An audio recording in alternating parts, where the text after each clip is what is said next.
My friends and I were always looking for our next big adventure. I was 12, and my best pals, Kurt and another friend, were 12 and 13. We were the classic neighborhood trio, full of energy, always cracking jokes, just walking and talking without a care in the world. One afternoon, we were so caught up in our own little world, telling stories and laughing, that we completely lost track of time and where we were going. We walked for what felt like miles, and when we finally stopped to look around, we didn't recognize anything. The houses were all twisted and weird looking with strange angles and dark, empty windows that seemed to stare right back at us. It was like we had stepped into a different dimension. A heavy silence fell over the neighborhood, a stark contrast to our earlier laughter. Then we started seeing them. Figures began to appear from the shadows between the houses. At first, they were just shapes, but as they got closer, we saw their faces. They were clowns. Not the friendly circus kind, but something terrifying. Their smiles were stretched too wide, painted in garish colors that seemed to drip down their chins. They weren't just standing there, they were moving, sort of shuffling and dancing in a jerky, unnatural way.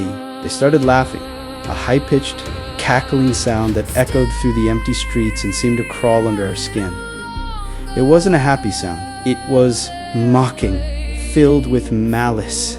We froze, completely paralyzed by fear. The clowns whispered things, but the words were just jumbled nonsense, like a radio stuck between stations, yet the intent behind them was clear.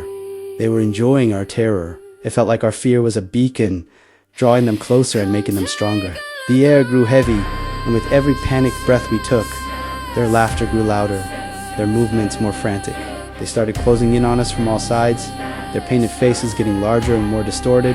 One of them, with a bright red nose and sharp pointed teeth, got right up in my face. Its eyes were just black pits, and I could feel its cold breath on my cheek as its smile stretched impossibly wide. Its laughter was deafening now, filling my head, and I could see every crack in its white face paint, every stitch on its ridiculous collar. Just as I thought it was going to grab me, please, if you're enjoying this horror story, do me a huge favor and hit that like button and subscribe for more chills.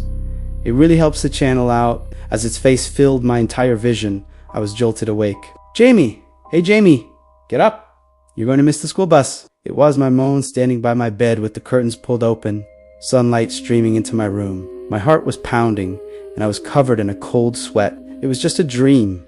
A terrifying, incredibly vivid dream. I let out a huge sigh of relief and dragged myself out of bed. It all felt so real, but I tried to shake it off as I headed to the bathroom. As I stood there, brushing my teeth, trying to forget the horrible images, I saw something in the mirror. Just for a second, out of the corner of my eye, a white-gloved hand-a-clown's hand appeared at the edge of the doorway. I spun around so fast I almost fell, but there was nothing there. The hallway was empty. My heart started hammering against my ribs again.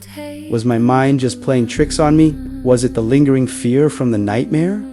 Then I heard it. Faint, but unmistakable. The sound of a high-pitched, evil laugh fading away down the hall. So, was it really just a dream, or did something follow me back? Who knows? Make sure you turn on notifications so you don't miss what happens next. Come on, don't be evil. Thanks for watching.